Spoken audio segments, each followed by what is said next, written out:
Bonjour à tous et à toutes et bienvenue dans ce nouvel épisode de Jumpscare, votre podcast hebdomadaire sur le cinéma horrifique. Dieu merci, je reprends le contrôle de l'animation de ce podcast. Je m'absente une semaine. Oh non! Et j'entends... Qui êtes-vous? J'entends de la bouche d'une psychopathe enragée que Psychose d'Hitchcock serait un peu surcotée. C'était inadmissible que je laisse ce podcast à la dérive plus longtemps. On n'a rien pu faire, Romain. On a tout donné, Romain. Et encore, j'étais très énervée, j'ai été calme. C'est vrai qu'on l'a détendu. T'étais malade, t'es venu malade pour chier sur Hitchcock et je trouve ça respectable. Parce que je me suis dit que je pouvais pas vous laisser faire. 42 fièvres, tu vois ce que ça donne. Bref, je reprends ce podcast à la dérive, là je le reprends et on le remet sur le droit chemin. Me voilà sorti tout frais d'hibernation, à nouveau, c'est la deuxième fois que je pars en hibernation une semaine, pour encore une fois orchestrer un grand écart dans la programmation du podcast, puisque de Psychose, des proto-slashers et de leur influence, on va aujourd'hui vous parler de documentaires et de found footage et de true crime au travers du film Savageland, sorti en 2015, écrit et réalisé par un trio, Phil Guidry, Simon Herbert et David Whelan. Savageland est donc un documentaire qui explore un mystérieux massacre dans une petite ville à la frontière mexicano-américaine, Sangre de Cristo, en Arizona. L'histoire est donc racontée à travers des interviews, des reportages, des images d'archives et surtout des photos. Après que tous les habitants de la ville aient été massacrés en une seule nuit, un immigré mexicain, Francisco Salazar, est arrêté et accusé du meurtre de tous les habitants du village, pour lesquels il sera condamné à mort et érigé en un des plus grands serial killers récents de l'histoire des États-Unis. Jusqu'au jour où une bobine de pellicule photo est retrouvée, une série de photographies qu'il a prises pendant cette nuit, révélant des scènes horribles où les habitants semblent attaqués par des créatures monstrueuses ressemblant à des zombies. Un film très riche, puisqu'on y mélange du documentaire true crime, du film de zombies, des thèmes comme la manipulation médiatique, le racisme, les tensions frontalières entre le Mexique et les États-Unis. Bref, on brouille la frontière entre la fiction et la réalité, et c'est précisément ce qui nous a attirés dans Savageland, et on est très heureux d'enfin pouvoir vous en parler puisque le film est enfin sorti en France après 9 ans d'inexistence totale. Il est dispo sur Shadows, plateforme SVOD dédiée aux films d'horreur qu'on ne présente plus. Si vous hésitez à prendre un abonnement ou à faire l'essai gratuit, c'est donc le moment. Avant d'aller un peu plus loin, un mot qui risque de revenir un certain nombre de fois dans l'épisode du jour, c'est le mot documentaire. Un mot inventé par Agnès Varda quand elle a réalisé le film du même nom. Un documentaire, tout simplement et grossièrement, c'est un faux documentaire, une fiction réalisée sous la forme d'un documentaire en reprenant les codes du genre. Tout ça, je le sais, car on a la chance d'avoir un super festival de documentaires en France et de found footage qui s'appelle On vous ment. Je dis pas ça car on a 2 programmatrices du festival dans l'équipe qui ont un sniper sur ma tête actuellement. C'est un hasard. On a déjà parlé du festival dans notre épisode sur l'excellent Ghostwatch qu'on vous conseille au passage et on en reparlera à l'approche du festival l'année prochaine. Mais voilà, sachez que si le genre vous intéresse suite à cet épisode, vous avez votre prochain lieu de pèlerinage. Aussi, juste avant de s'aventurer dans le film qui nous intéresse aujourd'hui, on vous a parlé très brièvement la semaine dernière de quelque chose. Si vous suivez Jumpscare depuis les débuts, vous serez intéressé de savoir qu'on commence à faire notre nid un peu ailleurs que dans vos oreilles, puisque sort normalement cette semaine Bloody Glove, un roman d'horreur aux éditions Faute de frappe, écrit par un certain Robert Slasher, ça ne s'invente pas, qu'on est très heureux de sponsoriser. Faute de frappe, c'est un éditeur entièrement dédié à la littérature horrifique et fantastique, et ils nous ont gentiment demandé si les accompagner sur la sortie de Bloody Glove nous intéresserait, vu qu'on aime beaucoup Freddy Krueger chez Jumpscare, et que c'est justement un roman dans lequel un homme fan de Freddy commence à péter un câble et à franchir certaines limites, pour rester poli, à cause de son ami imaginaire qui lui murmure des choses dans l'oreille, et évidemment, cet ami imaginaire, c'est Freddy Krueger lui-même. Évidemment, on a dit oui, c'est un roman de poche, donc avec un prix accessible, 10€ tout rond. Vous pouvez retrouver notre logo sur la 4e de couverture, je le montre à l'écran mais vous le voyez pas, mais il est beau, il est flou, mais il est beau, il est là. C'est influenceur flou, c'est incroyable. Influenceur. Influenceur. Malgré tout. J'ai perdu le fil pour une vanne de merde, j'aurais jamais dû faire ça. Vous pouvez retrouver notre logo sur la 4e de couverture et à l'intérieur. Donc comme Dario l'a dit la semaine dernière, c'est plus ou moins notre premier merch Jumpscare. Vous pouvez retrouver en description la page de l'éditeur pour l'acheter si vous en avez envie. Et si vous voulez soutenir votre librairie, parce que c'est important aussi, n'hésitez pas à le commander chez eux et envoyez-nous des photos si vous le trouvez en rayon, ça nous fera plaisir. Aussi, pendant qu'on y est, il n'y aura pas d'épisode vendredi prochain, puisqu'une partie de l'équipe est au PIF, le festival du film fantastique international de Paris. Comme l'année dernière, on y va pour voir les sorties de 2025, et pour vous les conseiller dans un futur épisode spécial qui arrivera en janvier quelque part, on sait pas trop quand. Du coup, pas d'épisode, parce qu'on est en festival, et la semaine d'après, ce sera le season final de la saison 2 de Jumpscare. Et comme pour la saison 1, on organise la traditionnelle foire aux questions pour finir en beauté, pour pouvoir discuter un petit peu avec vous. Donc n'hésitez pas à nous poser vos questions dans les commentaires Spotify, YouTube, etc. On en prendra un certain nombre. On y répondra dans cet épisode et puis on fera un petit bilan de la saison, des films vus, de l'actualité horrifique de l'année, etc., etc. Voilà. Bref, on va retourner sur Savage Land, sorti en 2015 après une belle tournée en festival et qui a acquis au fil des années une solide réputation parmi les fans du genre. Pour disséquer le film, nous sommes aujourd'hui avec Amélie, programmatrice au festival On vous ment. Bonsoir. Livy, rédactrice pour le blog du cinéma. Bonsoir. Mylène... Attends. C'est pas ta présentation, c'est pas... Non, mais je vois ça. Merci, je te fais de l'effet, dis donc. Hein. Tout va bien. Mylène de la chaîne YouTube Welcome to Primetime Beach. Salut. Mathieu de la chaîne YouTube Le Coin du Bis. Salut. Et moi-même, votre hôte Romain. Alors Amélie, quand je t'ai demandé en off si t'avais des choses à dire sur le film, question rhétorique, vu que tu te manges un nombre de documentaires assez improbable pour la sélection de ton festival, tu m'as répondu « Oui, j'ai moult biscuits ». Est-ce que Savage Land mérite sa bonne réputation selon toi ? Oui, beaucoup. D'ailleurs, en ce moment, en fait, Mylène peut témoigner, on est en plein visionnage de films pour la prochaine édition de On vous ment. Donc, je dors documentaire, je mange documentaire, ma vie n'est que documentaire. Et même au travail, je fais des trucs qui sont un peu du documentaire parce que je fais pas mal de faux trucs, des faux rapports d'autopsie. En ce moment, je fais un faux journal intime, donc... Je suis dans une création aussi parce que le documentaire c'est pas forcément du cinéma, ça peut être plein de formes différentes et je vous invite d'ailleurs à tenter de faire du faux plus vrai que nature et c'est extrêmement difficile. Moi une fois j'ai essayé de faire une carte de visite des années 70. Et bah c'est super dur de faire une carte de visite des années 70 qui soit crédible. Et c'est un truc que j'aime beaucoup dans Savage Land, surtout pour avoir regardé pas mal de documentaires ces derniers temps, qui essayent de faire croire qu'il se passe à une autre époque. Notamment, il y a une grosse hype avec l'analogue horror d'essayer de faire des trucs qui se passent dans les années 80. Sauf que, en général, c'est pas filmé avec un caméscope, c'est filmé avec des caméras 4K et ensuite on essaye de mettre un filtre années 80 et ça se voit. Désolée, souvent la plupart du temps, je trouve quand même que ça fait très fake. Ce que Savage Land arrive à faire très très bien. C'est-à-dire que non seulement il a une élégance qui est de multiplier ses sources, ça va du dessin de presse à la coupure de journaux, à la caméra d'interrogatoire qui est un truc très très présent aux États-Unis. Il y a des chaînes entières sur YouTube qui sont dédiées à ce média-là. Ce médium. Il y a effectivement, tu l'as dit Romain, de la photo et de la très très belle photo. On aimerait les voir plus longtemps parce qu'elles fonctionnent très très bien, ces photos horrifiques. Et en plus, c'est elles qui relatent les événements. Ce qui est intéressant aussi dans Savage Land, c'est qu'on arrive après la guerre. En fait, on a un truc, ça se passe pas pendant les événements. Mais en tout cas, du coup, Savage Land multiplie des sources et à chaque fois avec une très très belle précision. C'est-à-dire que les documents sont crédibles. Le grain d'une vidéo YouTube tournée certainement au téléphone, le grain d'une caméra dans une prison, d'un bodycam, d'une interview, d'une télé locale avec un logo de télé locale, un jingle de télé locale, et tout ça fait très vrai c'est, je pense, énormément de travail.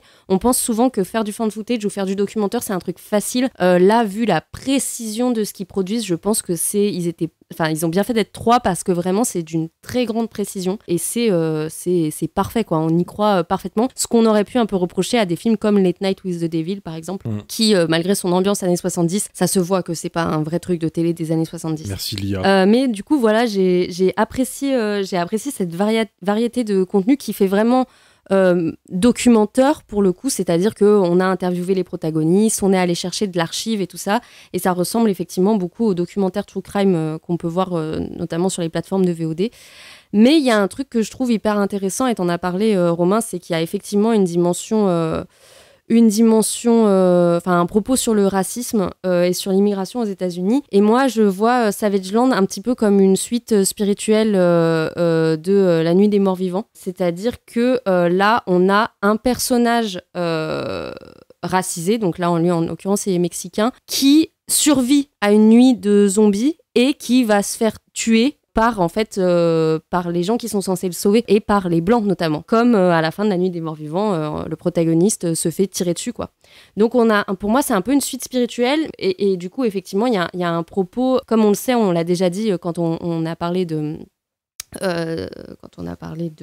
aidez-moi, le film dans le centre commercial L'Armée des Morts, merci. C'est qu'effectivement, le zombie est toujours une représentation politique en lien avec son époque.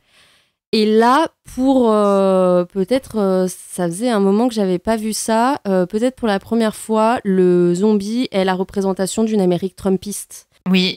Parce qu'on le voit dans les interviews des personnes locales, des habitants de cette région du Nouveau-Mexique, où ils sont en fait des sortes de rednecks blancs extrêmement racistes. Et là, si le zombie devait représenter la peur, une des peurs de l'Amérique, en fait, c'est cette Amérique blanche profonde et trumpiste qui est révélée dans ces zombies qu'on ne voit jamais vraiment finalement. Et ce qui en fait l'opposé de Dashcam finalement. Dashcam qui est un film qu'on avait passé à Envouement, où c'est justement là par contre une rappeuse trumpiste qui se filme dans sa voiture pendant toute une nuit où elle déambule comme ça et elle finit par prendre un peu des gens en stop, bref, et où elle est vraiment un personnage odieux, elle est insupportable, elle est raciste et tout ça, et elle se fait poursuivre par des zombies qui sont des personnes noires en l'occurrence, ce qui fait que du coup Savageland est un peu l'opposé, le miroir opposé de Dashcam pour moi.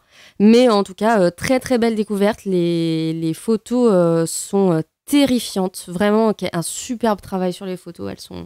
Elles sont vraiment très très belles. Et le fait qu'on suggère comme ça ce qui s'est passé en retraçant le parcours de ce protagoniste et en imaginant ce qu'il a pu vivre seulement avec 36 photos qu'il a prises. Franchement, bien joué. Je trouve que c'est très élégant, c'est novateur. Ça nous évite une caméra à l'épaule gerbante que je vois beaucoup trop et que je ne supporte plus, mais peut-être parce que je ne regarde que ça en ce moment. Mais en ce moment, la mode est au backroom. On a eu l'analogue Aurore, on a eu l'Urbex, on a eu quoi on a eu les films de confinement. Oh là là, il y a 3 ans, on n'avait que des films de confinement.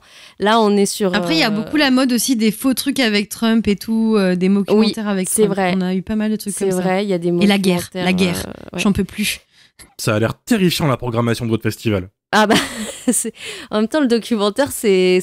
Attends, il y en a des très drôles, hein, et puis il y en a des super mignons. Regarde Marcel le coquillage, c'était adorable. Mais c'est souvent de l'horreur, en fait. C'est un médium qui est souvent utilisé pour faire de l'horreur parce qu'il y a ce côté être pris dans l'action. Mais du coup, là, je trouve qu'il est très bien fait, il fonctionne, et je suis admirative, franchement. Très beau. J'aimerais le sélectionner pour Envouement s'il date des TPA de quelques années. Admiratif, c'est le mot. T'as très bien parlé de quelque chose que je trouve important, c'est qu'en effet, tu peux vite capter quand un film veut donner une image vieillotte à son image et le fait de manière numérique. Ah, seconde 1.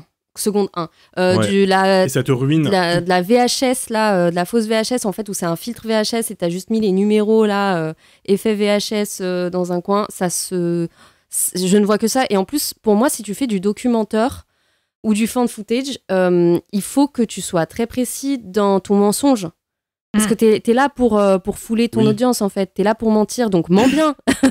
Vas-y, mens bien. C'est ça. Embarque-moi là-dedans. Et si ça fait trop fake, j'ai pas envie d'y croire à ton histoire. Donc, mais franchement, essayez de faire du documentaire. S'il y a des cinéastes en herbe, si vous avez envie de faire un peu du court-métrage et tout, faire du vrai-faux qui soit crédible, c'est extrêmement difficile. Surtout que ça demande pas forcément beaucoup de moyens, par contre ça demande de bien gérer les différents médiums. Oui. C'est pas forcément avec un énorme budget que tu fais un super documentaire, quoi. Ah non, j'ai pas dit ça, mais essaye juste de faire des fausses photos de soirée de 2009. Ben franchement, tu vas galérer à faire un truc crédible, tu vois. Faut les habits, les vêtements, le flou, faut la qualité d'image. C'est ça le truc que j'allais dire, c'est que la qualité d'image et la technique c'est une chose, mais il faut aussi que ce qu'il y a devant la caméra joue le jeu aussi. C'est ce t'as cité Late Night with the Devil, qui pour moi en fait échoue lamentablement, c'est que d'accord ils sont habillés comme dans les années 70, mais dès que la gamine elle parle, tu peux savoir que c'est une iPad Kid. Ça se voit. Il y a que un qui fait un effort de parler comme les 70s, c'est David Dasmalchian. Mais les autres, ils ont pas l'accent de l'époque, ils ont pas la manière de parler ni les expressions, ils parlent comme en 2024. Ça te sort très vite du film. Ouais. Là, dans Savage Land, tu es paumé dans le fin fond du bayou américain, et ça parle, et c'est habillé comme ils sont. Tu peux croire un peu à ce village qui est fictif, qui n'existe pas, c'est un lieu imaginaire. Tu peux croire un peu à ce vieux shérif dégueulasse. Et ça joue bien en plus, le témoignage de la sœur qui est où ils viennent chercher la sœur du protagoniste et qui est là, elle raconte leur enfance et tout. Franchement, t'y crois, ça fait pas faux. Ça fait pas j'ai pris mes potes pour faire des acteurs, quoi. Ce qui est aussi un écueil dans certains documentaires, quoi. Et là, franchement, moi, je trouve que ça fonctionne super bien. Tu peux voir que le shérif ou le photographe, ils sont très à l'aise avec la caméra, donc eux, ils font limite un show. Tu peux voir que les Mexicains qui sont interviewés, eux, sont moins à l'aise. Enfin, il y a une justesse dans le jeu que j'ai trouvé folle, en fait. Ouais. Ça, c'est très rare et je trouve qu'il faut le souligner. De ton côté aussi, Lily, toi, tu adores le true crime, il me semble. Est-ce que donc ça t'a forcément parlé ? Oui, mais j'aime beaucoup le fun footage aussi. Je suis même rentrée dans l'horreur par cette porte, puisque le premier film d'horreur que j'ai vu toute seule comme une grande, c'était le projet Blair Witch, comme beaucoup de gens de mon âge. Bah oui. Voilà. Bah oui. Mais comme tu l'as dit, j'aime beaucoup aussi le documentaire True Crime. Je ne fais que ça de mes journées. Je peux. Là, ce week-end, j'ai fait 6 heures de meurtrier du couchsurfing et qu'est-ce que j'ai vu d'autre ? Ah oui, le pullover rouge. Voilà. Donc j'ai fait 12 heures. Voilà. C'est dur. Donc, tu regardes qui a tué la minimis. Et j'ai vu tous les faits entrés j'ai vu tous les faits entrer l'accusé. Voilà. Musique de faites entrer l'accusé au montage, s'il vous plaît. Voilà. Je pense qu'un jour, je me ferai tatouer Ondelat Forever sur la cuisse. Voilà. Oui, mais attention, parce que Mickey Mouse et Dr House, ça n'a rien à voir. Voilà. Non, mais j'aime Christophe sur une carrière, moi sur l'autre. Voilà. Mais bon, bref, du coup, Savage Land, évidemment, c'est tout à fait ma cam. Après, j'ai un peu peur de répéter tout ce qu'Amélie a dit, parce que vous pouvez rembobiner au début de la vie d'Amélie, j'ai quasiment le même. Et je pense qu'elle a été meilleure que moi dans son domaine, le documentaire. Mais je trouve que le film fait un truc intéressant autour de son genre, puisqu'il l'hybride. C'est à la fois un documentaire, à la fois un film d'horreur et à la fois un fun footage, puisque s'il ne nous montre pas directement des images retrouvées, il en exploite, comme l'a expliqué Amélie, avec notamment la pellicule photo, qui, je trouve, est l'un des éléments horrifiques forts du film, parce que ces photos argentiques, non seulement elles sont très belles, comme Amélie l'a souligné, mais elles ont un côté très étrange et ça crée ce sentiment inquiétant qu'on vient chercher dans ce genre de réalisation. Et j'en viens au second point fort, qui est la qualité dont on a déjà parlé, des faux témoignages, des fausses images d'archives, des faux documents d'enquête. C'est hyper convaincant, c'est vraiment le mot, parce que même moi qui ai l'habitude de ce genre de documentaire, j'ai réussi à rentrer dedans et à me laisser volontairement leurrer. Donc je trouve que c'est un véritable tour de force.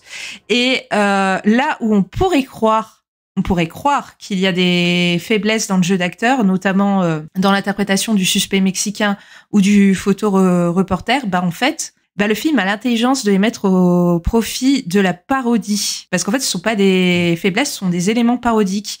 Il y a un côté un peu comique dans la posture complètement paumée du suspect et dans la branlette d'experts, du photoreporter ou de l'auteur à scandale qui utilisent la tragédie pour se tirer la couverture à eux-mêmes, comme dans de nombreux documentaires true crime. Donc, il y a une dimension critique envers l'objet parodié et s'insère un propos qui, s'il n'est pas original, trouve une résonance. Donc, en 2015, à la veille de la première élection de Donald Trump, compte tenu de ses positions sur l'immigration et notamment sur l'immigration mexicaine.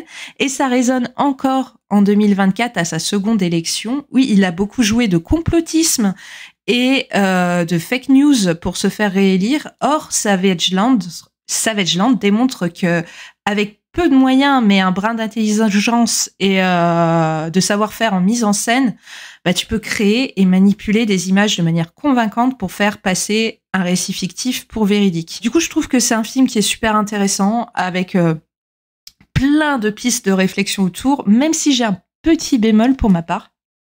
Alors c'est peut-être parce que je me suis déjà fait flipper avec plein d'histoires comme ça sur Internet et que ça prend plus vraiment sur moi. Mais je vois ce que ça veut faire sur le plan horrifique, créer un mystère plausible avec des zones d'ombre irrésolues pour le rendre inquiétant. Malheureusement, je trouve personnellement que le film n'y parvient pas vraiment. Mais dans sa démarche, il reste assez fascinant et ça vaut vraiment le coup de s'y pencher, en tout cas selon moi. Il me semble que Mathieu, toi t'es pas d'accord avec ça. Toi t'as pas aimé. Alors oui et non. Oui et non parce que... Le relou. Oui, je suis relou. C'est ça. J'ai gâché la fête. Ce qu'il faut dire de base, c'est que quand il était question de discuter tous ensemble de quel film on va traiter la semaine prochaine et la semaine d'après, etc., moi en fait dans le lot, j'avais proposé Savageland, justement.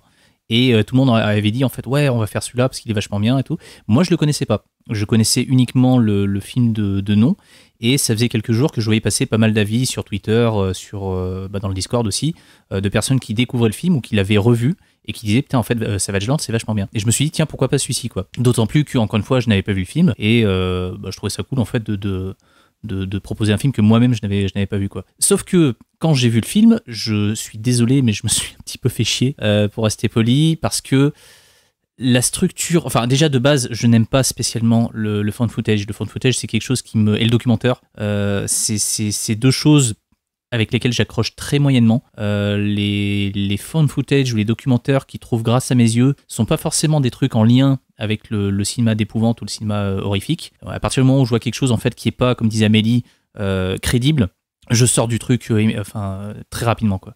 Et quand j'ai vu Savageland, j'ai très vite vu vers quoi on se dirigeait, à savoir que les méchants sont pas forcément ceux qu'on imagine de base, et en fait c'est les méchants américains qui sont racistes, blablabla. Alors oui, comme dit Lily, en 2015, c'était ça faisait sens et ça faisait aussi sens, ça fait toujours sens de toute façon aujourd'hui, mais sauf que c'est un discours que j'ai tellement vu que j'ai pas pu me raccrocher en fait uniquement à ça. J'ai cherché d'autres choses auxquelles me raccrocher dans le film qui ne sont en fait jamais arrivées. Parce que la structure, je la trouve extrêmement répétitive. À partir du moment où on se dit, ok, il va falloir démêler le vrai du faux et reconstituer en fait toute cette fameuse nuit, on suit l'avancée via un système de reconstitution et de flashback. On suit l'avancée supposée du Mexicain dans la ville, lieu par lieu, là où il était supposé en tout cas avoir commis des crimes. Et à chaque fois qu'on arrive à un endroit, et ben on va avoir une espèce de comme disait Lily, de limite en fait une parodie quoi, une parodie de ah mais en fait il a assassiné telle personne et je l'ai bien connu, elle aimait les fleurs et les petits animaux et machin et puis et une fois, deux fois, trois fois, quatre fois, à la cinquième fois j'en ai rien à foutre de savoir qu'un tel était mort et qu'il chaussait du 36 et qu'il aimait le cassoulet, je m'en fous. Vraiment c'est chiant et c'est horrible. Mais je suis désolé hein, mais vraiment ça m'est passé à 15 000 au-dessus et je reconnais.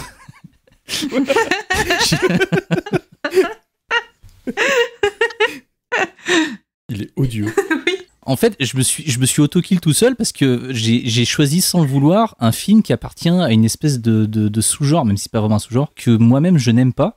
Et quand je suis sorti du film, j'étais à dire putain mais j'étais vraiment déçu par ce que j'ai vu. Enfin, c'était extrêmement prévisible. Oui, effectivement, les photos sont très belles. Oui, elles sont efficaces. Mais je suis pas venu là pour voir des photos, je suis venu là pour voir un film en fait. Donc entre chaque photo, il y a des scènes qui moi m'emmerdent profondément. Mais Et là, c'est là où je change un petit peu d'avis.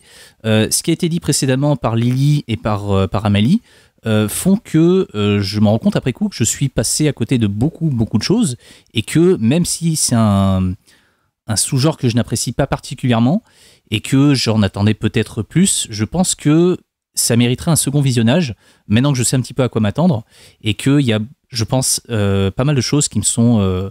que j'ai pas forcément vu tout de suite, en fait. Donc voilà, je pense pas que ça soit un de mes films préférés, quoi qu'il en soit. Je pense que je lui redonnerai sa chance, un de ces quatre, mais encore une fois, voilà, c'est pas... je l'ai vu, je l'ai oublié tout de suite, quoi. Après, comme le film, c'est la structure parfaite du documentaire True Crime, si t'aimes pas le True Crime de base, c'est même pas la peine. Oui, Il y a bien un élément horrifique qui est puissant et qui est très très fort, je trouve, mais la structure et la manière dont c'est raconté, où c'est vraiment que des bouts de phrases d'interview montées bout à bout pour créer un narratif, si t'accroches pas dès le début, c'est pas la peine. Oui. Mais en fait, je peux être client de True Crime, enfin, c'est pas le truc que je préfère au monde, tu vois, mais ça m'est arrivé de manquer pas mal de trucs en fait sur Netflix ou quoi, Luca Magnotta ou le petit Grégory, tu vois, enfin, j'ai tout regardé, tu vois, mais je sais pas pourquoi, là, il y a le fait que ça soit du documentaire, à partir du moment où je percute que ce que je regarde en fait est faux, je m'ennuie très très très rapidement, quoi. Oui, je pense que ça y a joué, ouais. T'aurais pas su avant, ça aurait pu jouer autrement. Là, le truc, c'est que très rapidement, je me suis dit, ok, le twist, ça va être que c'est pas lui qui a commis les meurtres. Ça va rester inexpliqué. Et la morale du truc, ça va être que, en fait, c'est pas le méchant mexicain. En fait, les méchants, c'est les vilains américains du sud des États-Unis, machin. J'espérais que ça soit autre chose, que ça soit, peut-être un petit peu plus complexe que ça, un petit peu plus neuf que ça. Et en fait, non, ça n'est que ça, tu vois. Mais le film a un truc où les zombies ne sont vus qu'en photo. Sauf un peu à la fin où il y a des randonneurs qui se font attaquer, qui se filment dans leur tente et tout. Et celle-là, je la trouve vraiment pas bien, cette scène. C'est la seule où je me dis ah là, ils ont foiré. C'est de trop. Où ils disent ouais, c'est le truc de trop. Et qui en fait, qui essaie de te faire croire que les zombies ils sont toujours dans la nature et du coup c'est dangereux. Mais cette scène-là, elle fonctionne pas. Et en plus, ce qui était terrifiant, c'était la tête de ces zombies qui est dans le flou ou dans l'ombre sur les photos. Et là, tu vois juste une tente qui gigote, quoi. Pardon, mais je m'attendais pas à ça. J'avais peur d'avoir peur. J'avais envie d'avoir peur à ce moment-là et ça fait pas très peur, quoi. C'est un peu dommage. Cette séquence finale, elle est mal foutue. Les photos fonctionnent extrêmement bien. Et là, t'as une vidéo GoPro qui est très saccadée, très pourrie, qui est pas bien montée et qui manque pas grand-chose. Oui, c'est... Ouais. Elle montre soit trop, soit pas assez, en fait. Oui, c'est ça. Et les zombies, dès qu'ils sont en mouvement, ça gâche tout le côté terrifiant du film, selon moi. Parce que les visages démoniaques que tes persos dans l'ombre, ils sont horribles. Ah, les photos avec la gamine, là... elles font mal. Elles font mal. Elles sont horribles. Et là, t'as un vieux figurant qui sort derrière un rocher et t'es à ça d'entendre... Même d'un point de vue true crime, ça fonctionne pas. Dans le sens où, dans le documentaire True Crime, on te fout pas une révélation à la fin, avec une image inédite, machin. On te met tout de suite les éléments au début, quoi. Voilà. Oui. Quitte à te les remontrer plein de fois ensuite. Donc c'est bizarre dans la construction. Quand les éléments à la fin, c'est genre juste un texte qui défile avec sur une image fixe. C'est pas genre on te sort pas une preuve comme ça. Voilà, c'est ça. Donc c'est ça. On brise totalement, en fait, ce que tout le film a érigé pendant 1h30. C'est ça qui est dommage. Petit défaut. Ouais, petit défaut. C'est pas grand-chose, mais il faut le souligner, en effet. Mylène, toi aussi, t'es en pleine période où tu manges du documentaire à toutes les sauces pour la programmation d'Ouvoumant. Comment t'as vécu Savage Land ? Alors, le premier visionnage a été dur, le deuxième a été dur, le troisième a été dur, le quatrième, ça allait mieux, et le cinquième, ça allait mieux. Non, en vrai, j'ai dû beaucoup relancer le film parce que j'ai passé une semaine chez mes parents la semaine dernière où je raconte ma vie et je me suis enquillée tous les longs métrages d'Envouement pour la programmation et tous les cours. Ça fait beaucoup. Et donc, j'étais un petit peu en overdose. Et en fait, quand est venu le moment de regarder Savage Land, j'avais plus trop de points de vie, je crois. Donc, j'ai eu des PTSD qui sont revenus et j'étais en mode, je vais pas y arriver. Genre, clairement, je vais pas y arriver. Donc, vraiment, les 12 premières minutes, je les ai beaucoup vues parce que j'arrivais vraiment pas à me mettre dedans. Et au bout du 5e visionnage et avec vos encouragements, voilà, comme quoi vous l'avez bien aimé, je me suis dit, allez, il faut vraiment que je me concentre, je vais faire mes devoirs. Et cette fois-ci, j'ai bien apprécié le long métrage.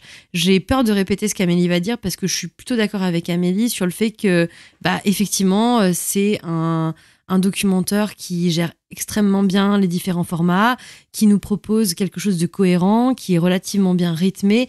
Oui, c'est répétitif, mais c'est aussi le format du documentaire qui veut ça. Bien sûr qu'on va rester sur quelque chose d'assez classique, mais à la fois cette histoire de photos retrouvées et possiblement de zombies, encore une fois, on ne sait pas trop finalement. Ça, c'est ce qui sort un petit peu de l'ordinaire et j'ai trouvé ça plutôt cool. Et pour le coup, là, je suis d'accord avec Mathieu sur un point, c'est que moi aussi, je déteste le found footage. Genre, c'est l'un des genres que j'aime le moins. Oui, c'est improbable, du coup, que je me sois retrouvée en progrès de mouvement. Mathieu va aimer le found footage au prochain épisode, tu vas voir, juste pour faire chier. C'est ça, il va vraiment changer d'avis. Mais effectivement, je déteste ce format. C'est un format qui me fait chier. J'aime pas quand le fait de ne pas avoir de budget fait qu'on utilise ce format-là en se disant que c'est un format facile et qu'on peut ne rien faire et foutre 2 caméras dans une forêt, les secouer à faire gerber le spectateur sans rien faire derrière. Ça, c'est quelque chose qui m'agace énormément. Mais par contre, j'aime beaucoup quand le found footage, du coup, est plutôt cohérent ou quand le documentaire apporte quelque chose de nouveau et tente des expérimentations. Je trouve que c'est un format qui est super intéressant quand on veut expérimenter une hybridation entre les genres, comme l'a dit Lily. Et là, pour le coup, ça fonctionne super bien. Et ça va pas du tout être mon coup de cœur, ça va pas être un film que je reverrai et que je vais dire comme un chef-d'œuvre du documentaire parce que j'ai déjà mes petits chouchous. Je veux dire, j'adore Lake Mungo, Ghostwatch. Voilà, c'est des films qui sont plus dans ma vibe, mais je trouve qu'il excelle vraiment dans son format et encore une fois il mérite d'être vu parce que ça fonctionne plutôt bien. Ça serait dur de pas répéter les autres, donc je vais possiblement m'arrêter là parce que sinon je vais faire énormément de répètes, mais encore une fois le documentaire c'est pas un genre qui est si facile que ça et là je crois que je vais encore répéter Amélie, je suis désolée, c'est pas facile de passer en dernier, mais du coup oui c'est un format qui est pas... Désolée, il y a une ambulance. C'est pour toi, ils arrivent. Parce que t'aimes pas le found footage. C'est les flics. Voilà, ils viennent me chercher. Non. Vas-y, parle mieux de Blair Witch, toi, où on t'embarque. Non, mais non, mais en vrai, je suis enclin à revoir Blair Witch, hein, vraiment. Mais effectivement, j'ai. Attends, c'est que t'as pas aimé Blair Witch ? Ah, on parle pas des sujets qui fâchent là. Mais c'est pas bien Blair Witch. Quoi ? Non, mais attendez. Contexte. J'étais à la fac et j'avais fait chier tous mes potes pour regarder Scream en leur disant que c'était le meilleur film au monde. Ils ont apprécié Scream, ils m'ont dit c'est à notre tour, on va te faire voir un chef-d'œuvre qui nous a traumatisés, tu vas voir, ça m'a mis en PLS. Donc là, on regarde Blair Witch. Et en fait, je pense que j'étais trop vieille, le fait de savoir que c'était pas vrai, le fait de pas avoir la com derrière. Moi, tu me dis ça m'a traumatisée. Non, je suis désolée. J'ai vu une caméra qui se secouait partout dans une forêt avec de la morphe qui sort du nez. Ça m'a gavé. Le truc qui s'est fini, je me suis dit j'ai vu quelqu'un dans un coin. Oh, trop bien, ils ont joué avec des cailloux. Non, ça m'a énervé. Ça m'a C'est désastreux, Mylène. Mais par contre, je suis enclin à lui redonner une chance. Je suis enclin à... c'est bon. J'ai pu tolérer Psychose la semaine dernière. Non. Là, c'est trop rapide, trop tôt, trop... Non, mais Blair Witch... Mais ce qui est beau, c'est que quand Nico m'a proposé de faire de la progrès en mouvement, je lui ai quand même dit que j'aimais pas le found footage et il m'a dit « Let's go !» Je pense que c'est ma capacité à enquiller des films qui a fait qu'il a voulu me recruter. Mais il savait très bien que j'aimais pas le found footage. Mais après... En progrès, des fois, on a reçu des choses qui étaient plutôt étonnantes. Mais j'avoue que je suis la personne chiante sur ce type de format parce qu'il faut vraiment que ça soit hyper expérimental, soit qu'il y ait une vibe qui m'accroche. Et moi, j'avoue que quand ça reprend le format Blair Witch Wish, alors que j'ai dit Blair Witch. Blair Witch. Blair Witch. Mais non, mais après, en vrai, j'aimerais bien lui redonner une chance en essayant de me remettre un peu dans des conditions de personnes crédules. Ça me frustre parce qu'effectivement, je préfère Blair Witch 2. Oh non, vas-y, non. c'est T'avais bon. bien démarré. Tu viens de te décribiliser. Mais c'est pas grave, J'y ai cru. Je t'en veux pas parce que tu as accueilli avec ton cœur Grave Encounters que j'arrive pas à faire subir à tout le monde. C'était trop bien. Il est très bien. C'est trop bien, Grave Encounters. C'était trop cool. C'est un trop film cool. très jumpscarable. Oui, Jumpscarisable, je sais pas. oui. Mais C'était trop bien. oui. Et on n'ira pas faire Blair Witch parce que, enfin, je pourrais pas tolérer ça. Non, on Là, n'invite c'était pas du genre- Mylène, c'est tout, C'était voilà. Et je viendrai, on invitera le réalisateur, je lui dirai en début d'épisode ce qu'on pense, et puis tu vois, gentil, tu vois. J'ai dû le corriger mon propos. C'est pas grave, je lui laisserai une chance. Tant que tu dis pas au réel, je préfère Blair Witch 2, je pense que tout ira bien. Mais moi, je veux qu'on fasse un épisode pour réhabiliter. Réhabilité. J'arrête. Réhabiliter Blair Witch 2. J'arrive plus à parler. Non, mais en tout cas, malgré ça, j'ai continué la prograde, tu vois, et je survis. Et on voit des trucs exceptionnels. Franchement, en Bien sûr. documentaire, je m'étonne toujours de voir à quel point les gens sont hyper doués pour, je sais pas comment dire, mais pour en fait se Singer, nourrir imiter. d'un Ouais. type de format. Mais en fait, c'est pas que imiter, parce que comme vous l'avez dit, le jeu des acteurs, il est vachement adapté par rapport aux personnages et tout. Et en fait, ce qui est hyper fort dans le documentaire, c'est réussir à faire en sorte que les acteurs n'aient pas l'air de trop être acteurs, mais à la fois, faut pas trop être débutant ni amateur. Et en fait, ça, c'est un truc que des fois en progrès, ça matche pas toujours très bien, parce qu'en fait, soit ils veulent trop faire genre, ils savent pas du tout jouer, mais du coup, ça marche pas. En fait, il faut vraiment incarner un humain. Et du coup, c'est hyper dur de jauger. Et je trouve que là, pour le coup, Savage Land, ça marche super bien. Parce qu'on y croit, il y a un petit moment où tu sais que c'est faux, mais tu te dis, possiblement, si j'étais tombée dessus sur YouTube sans contexte, j'aurais pu avoir ce moment de doute. Et je pense que c'est ce qui fait que le film marche bien. Et d'ailleurs, j'ai été surprise parce que sur Internet, sur Reddit, il y a pas mal de théories par rapport à la fin. Et encore une fois, c'est ce qui fait pour moi que ça marche bien. Parce que du coup, le film a su un petit peu questionner les gens sur ce qui pouvait se passer, sur les documents. Et en ça, même si j'aime pas du coup l'image qu'on a décrite tout à l'heure, je trouve que c'est plutôt un bon film dans le genre. Et que ça fonctionne pas mal. Avis honnête. Mais pas sur Blair Witch. Vive Blair Witch 2, mais je vous jure, il y a plein de théories sur Blair Witch 2, c'est fascinant, c'est fascinant. Première théorie, c'est de la merde. Non, mais c'est de la merde, mais tu vois, genre, qui a été Unique broyé par théorie, la d'ailleurs. production. Non, mais il y a genre vraiment une histoire derrière, je vous jure. Derrière Blair Witch 3 aussi, hein. Donc chacun ses combats. Je sais pas. Peut-être qu'on regardera Blair Witch 2 à nouveau et qu'on se dira peut-être qu'elle a raison. Tu m'as fait perdre mon fil. J'avais une phrase toute faite pour la transition et je suis sur Blair Witch 2. J'ai des images horribles en tête du film dans la forêt en plus qui me viennent en tête. Ouais, mais il y a une meuf god incroyable. cool qui fume des clopes. S'il vous plaît. Pour revenir sur Savage Land, moi je finirais en disant que je suis très heureux de pouvoir enfin en parler. Ça fait des années que je vends le film sur Twitter et qu'à chaque fois on m'envoie des c'est où qu'on peut le voir ? S'il vous plaît, maintenant il est disponible, arrêtez.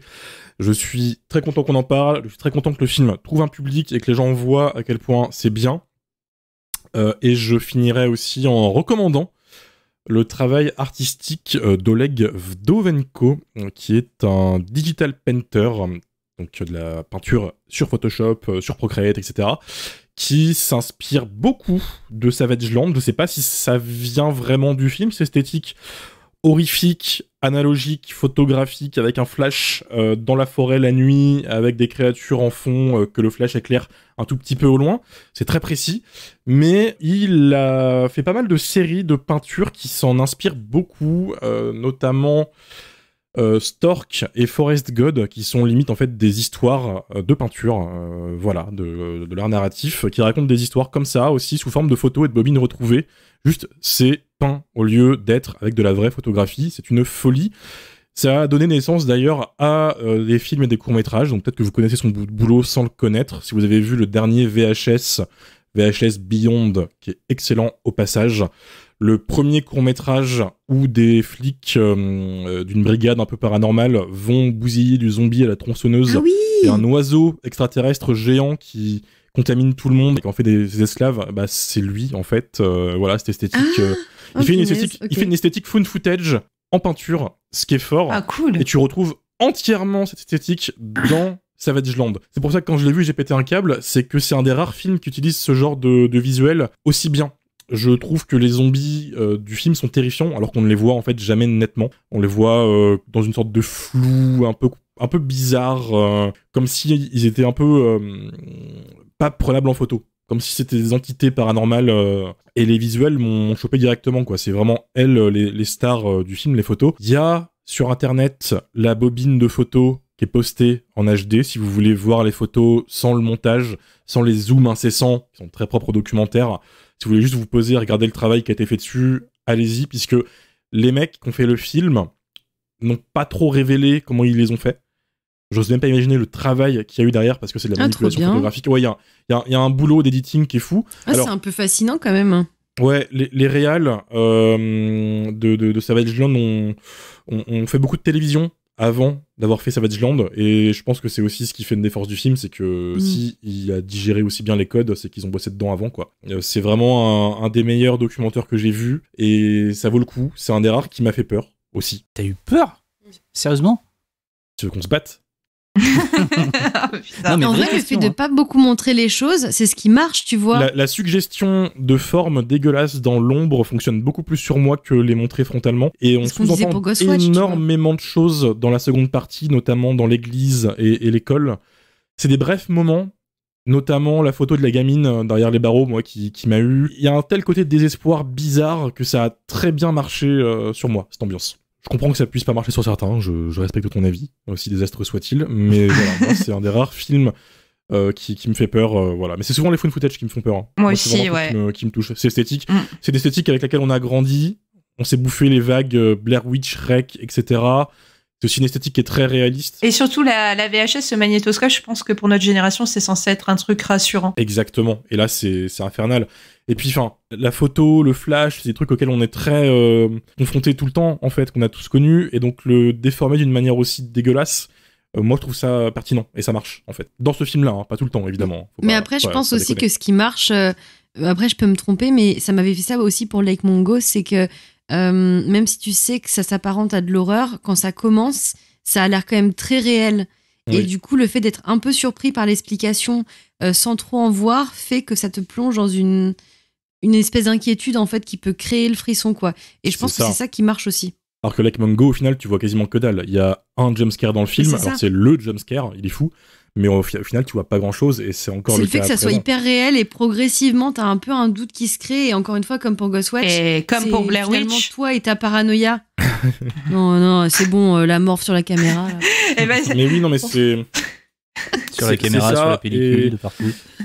Et qu'on se serve d'un discours très actuel, très politique pour te happer. Je trouve ça très intéressant parce qu'au final, tu t'attends à un truc très classique, comme tu l'as dit, Mathieu, très binaire. Le Mexicain, les Américains, etc. Puis en final, ça vrille dans un délire totalement inattendu. C'est encore plus d'impact. J'aimerais bien, en fait, que quelqu'un voit le film sans savoir le twist. Parce qu'au final, les photos apparaissent au bout d'une demi-heure. On te les tease un petit peu au début, on te dit qu'il y a quelque chose qui s'est passé qui est plus grave, mais on te les montre pas trop. Et là, bon, bah voilà, ça dérape, quoi. Et je serais curieux de voir un peu l'avis de quelqu'un de totalement neutre. Mais pour le coup, moi, je savais rien. Hein. Mais moi, je savais rien non plus. Moi, j'avais aucune info sur le film, c'est même moi qui l'ai ramené dans Jumpscare.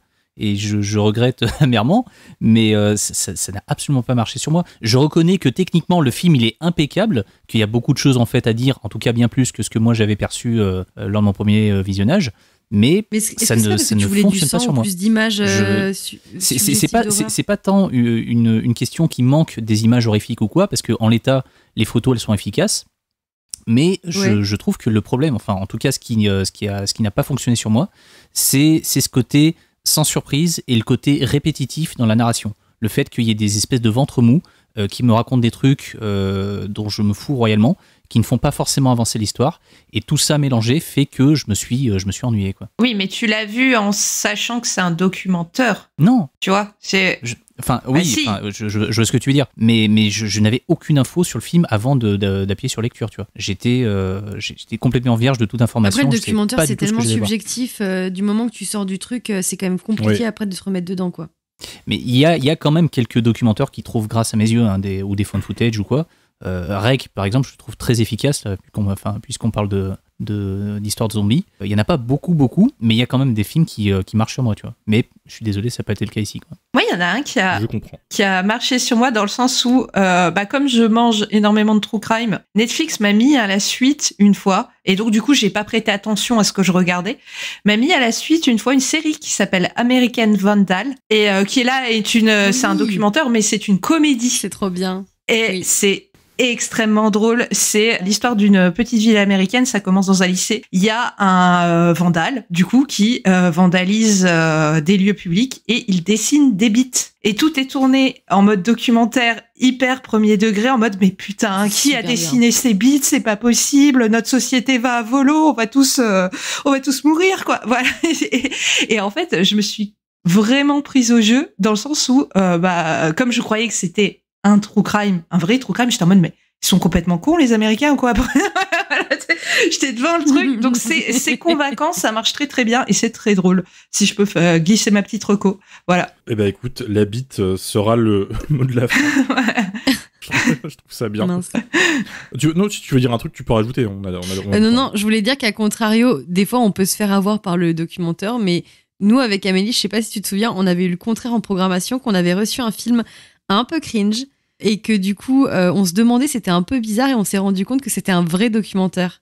Enfin, un vrai documentaire. C'était quoi le film déjà? Ça me dit quelque chose cette histoire. C'était le truc avec le mec qui prenait des photos de son père mort je sais plus exactement l'histoire, mais c'était pas un tueur le gars. Hein. Oui, Juste oui. un petit peu un mec qui avait un pet au casque. Et du coup, en gros, on avait fini le truc en se disant c'est un documentaire, mais quand même c'est bizarre. Il y a des trucs qui ont l'air quand même vrais. Il y a des gens qui reviennent et qui ont grandi entre temps. Ouais. Enfin, c'est un peu chelou. Et en gros, Nico avait mené une enquête, avait dit non, c'est un vrai documentaire. Et du coup, moi, je m'étais sentie mal en le regardant en documentaire. Et quand j'ai su que c'était vrai, j'ai fait voilà, c'est too much. Oui, des fois, là. Et en plus, c'est. Désolé, mais médiatiquement, le documentaire est souvent très mal perçu et mal compris. Je pense par exemple à un des cours qu'on avait reçu, nous, avec Raphaël Quenard en sélection, qui est passé ensuite au César et qui était sélectionné dans la catégorie documentaire. Parce que, en fait, il n'y a pas de catégorie pour les documentaires, mais c'était purement de la fiction. Mais comme il a les attributs, on va dire, et la forme du documentaire, il y a beaucoup de documentaires qui sont classés en documentaire et c'est pour ça que c'est souvent difficile de les trouver parce qu'ils sont mal étiquetés, mal vendus, mal tagués dans les plateformes de VOD ou même en général. Et du coup, c'est vrai qu'il y a des films comme ça qui sont des hybrides parfois un peu entre les deux et on peut facilement se faire avoir. Mais c'est tout le but du documentaire, en fait, c'est de nous interroger sur la véracité de ce qu'on est en train de regarder. Oui. Des fois, c'est bizarre, mais des fois, ça nous fait marrer. Et encore là, ils n'ont pas poussé le vice jusqu'à vendre Savage Land comme quelque chose de réel. Ils auraient pu. Le film est vendu comme un film d'horreur. Ils auraient pu. Ils n'ont pas fait une Blair Witch, tu vois, qui avait joué sur le côté c'est des vrais VHS qu'on a trouvés, etc. Non, là, c'est vraiment sorti directement...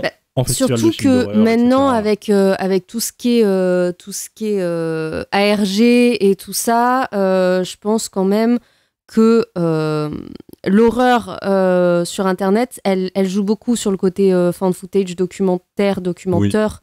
Oui. Un ARG, en fait, c'est une sorte de fan footage, quoi. C'est un truc où on joue entre la réalité et la fiction.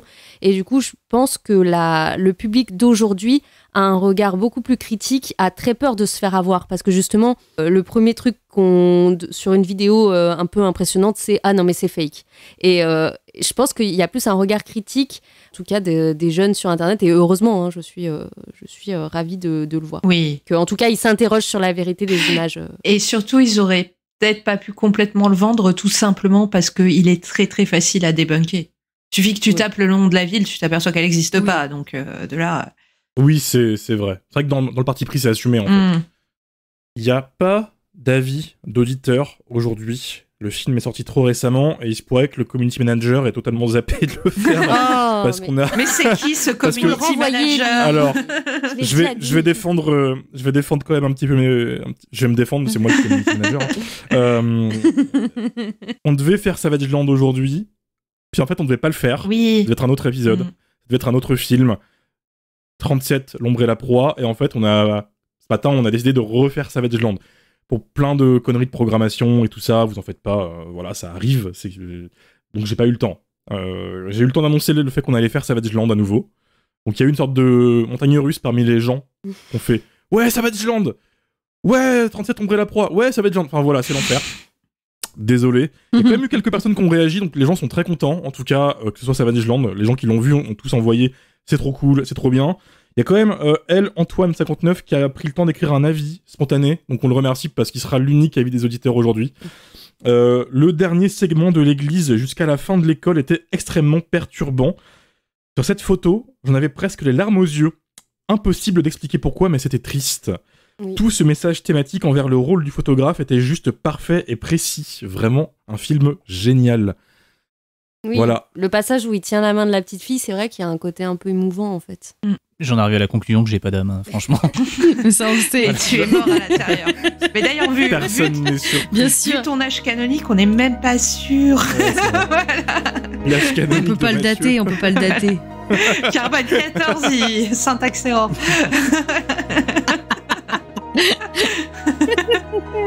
Écoutez, on va se laisser là pour aujourd'hui parce qu'on a fait le tour.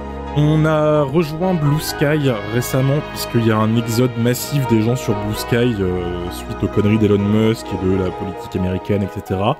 Si vous pouvez nous rejoindre dessus, maintenant, c'est toujours Jumpscarecast. Voilà, si vous voulez nous voir là-bas, j'ai vu que les gens étaient contents qu'on soit dessus parce que t'en as qui étaient pas sur Twitter, etc. Donc voilà, on sera là aussi dorénavant.